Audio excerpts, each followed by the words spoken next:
భూమిపై ప్రతి జీవి సూర్యుడికి కృతజ్ఞుడు. అలాంటిది ఒక రోజు సూర్యుడు మాయమైతే, సూర్యుడి వెలుగు, వేడి, ఆకర్షణ లేకుండా భూమి పరిస్థితి ఎలా ఉంటుంది? మన మనుగడ ఎలా ఉంటుంది?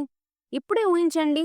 మనం ప్రయాణం మొదలు పెడదాం. సూర్యుడు కాంతి భూమిని చేరేందుకు సుమారు 8 నిమిషాల 20 సెకన్లు పడుతుంది. ఈ సమయంలో మనం ఎటువంటి మార్పు గమనించం. అన్ని సాధారణంగానే ఉంటాయి. కానీ 8 నిమిషాల తర్వాత సడన్ గా చీకటి పరుచుకుంటుంది. ఆకాశం మబ్బులతో నిండి ఒక చీకటి సముద్రంలా మారుతుంది. 24 గంటల్లో భూమి ఉష్ణోగ్రత తగ్గడం మొదలవుతుంది. సగటు ఉష్ణోగ్రత -17 డిగ్రీల సెల్సియస్ దాటి చలితో గడ్డకట్టిపోతుంది. పెద్ద నగరాల్లో కొంతకాలం విద్యుత్ వెలుగు ఉంటుంది. అయితే కొద్దిసేపట్లో జనరేటర్లు కూడా ఆగిపోతాయి. గాలి చల్లగా మారి శరీరాలను గడ్డకట్టిస్తుంది. భూమిపై రాత్రి పగలు అనే కాన్సెప్ట్ మాయమవుతుందా? అవును, ఇకపై ఎప్పటికీ చీకటి రాజ్యం. ఒక వారంలోపే భూమి మంచుతో కప్పబడుతుంది. సముద్రాల మీద పైపొర గడ్డకట్టుపోతుంది. చిరుజంతువులు, పంటలు తొలుత నాశనమవుతాయి. పెద్ద నగరాలు మంచు ప్రపంచంగా మారతాయి. మన జీవన విధానం నశించిపోతుంది. ఒక సంవత్సరం గడిచేసరికి భూమి సగటు ఉష్ణోగ్రత -73 డిగ్రీలకు పడిపోతుంది. చాలా గ్యాసులు ద్రవరూపం దాల్చుతాయి. కానీ గాలి కూడా కొద్ది స్థాయిలో మిగిలిపోతుంది. కొంతమంది మాత్రమే భూగర్భ బంకర్లో సర్వైవ్ అవ్వగలుగుతారు.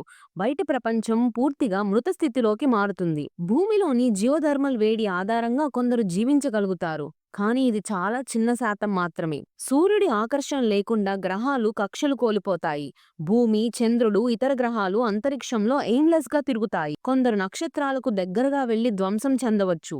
చివరికి భూమి ఒక మంచు బంతిగా మారుతుంది. సముద్రాలు, నదులు, చెరువులు గడ్డకట్టిపోతాయి. శ్వాసించడానికి గాలి ఉండదు. జీవమనే పదమే మిగిలిపోతుంది. ఒకప్పుడు జీవితంతో నిండిన ఈ భూమి ఇక చల్లని మృతగ్రహంగా మిగిలిపోతుంది. ఓసారి ఊహించండి, చీకటి మాత్రమే ఉన్న ప్రపంచాన్ని. చీకటి, చలితో గడ్డకట్టిన నదులు, నిశ్శబ్దంగా మృతమైన సముద్రాలు, మరియు ఆ మౌనంలో మనం చేసిన ప్రతిపాదం ఒక గాఢమైన గుర్తుగా మిగిలిపోతుంది.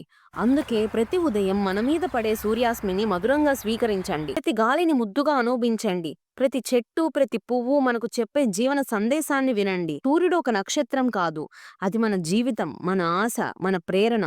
భూమిపై జీవించడం ఒక సాధారణ విషయం కాదు, ఒక గొప్ప వరం. ఈ ప్రపంచాన్ని ప్రేమించండి, మన ప్రకృతిని గౌరవించండి, మన జీవనాన్ని సంతోషంగా సాగదీయండి. ఎందుకంటే నిన్నటి రోజు తిరిగి రాదు. ఈ క్షణం, ఈ వెలుగు ఇప్పుడు మనకున్న అమూల్యమైన బహుమతి. ఇలాంటివి ఇంకా తెలుసుకోవాలంటే మా ఛానల్ను తప్పక సబ్స్క్రైబ్ చేయండి. మీ అభిప్రాయాలను కామెంట్లో తెలియజేయండి. మీరు కోరుకున్న కథనాలతో మళ్ళీ వస్తాం. Until then, stay bright and stay inspired.